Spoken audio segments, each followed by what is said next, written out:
Dearest Renu, చదివావుగా నీ letters అన్నీ? చూసుకున్నావా నీ జీవితంలో జరిగిన మార్పులన్నీ ఒకసారి? రేణు, నీకే కాదు, ఎవరికైనా జీవితం ఎప్పుడూ సాఫీగా ఒకటే దారిలో వెళ్ళదు. బోలెడు మలుపులు. కొత్త మలుపు తిరిగినప్పుడల్లా చాలా మార్పు. మార్పు ముందు కష్టంగా ఉంటుంది, నచ్చదు. కానీ అలవాటయ్యే కొద్దీ ఆ జీవితం నచ్చుతుంది. ఎంజాయ్ చేస్తాం. మరో కొత్త మలుపు తిరిగినప్పుడు ఈ పాత జీవితం జ్ఞాపకంగా మారుతుంది. ఆ జ్ఞాపకాలు ఇంకా ఇంకా బాగుంటాయి. తలుచుకొని తలుచుకొని ఎంజాయ్ చేస్తాం.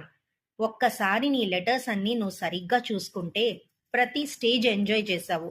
తర్వాత తలుచుకొని ఇంకా ఎంజాయ్ చేశావు. కానీ మన లైఫ్‌లో ఇక ఇదే ఆఖరి మలుపు. అందుకని మనం జరిగిపోయాక కన్నా జరుగుతున్నప్పుడే ఈ మలుపుల్ని, మార్పుని ఆస్వాదించాలి. ఆస్వాదిద్దాం.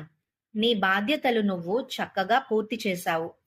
అందరూ హ్యాపీగా ఉన్నప్పుడు నువ్విలా డిప్రెస్ అయి ఉంటే నీ పిల్లలు బాధపడరా? వాళ్ళు ప్రశాంతంగా ఉండగలరా అక్కడ?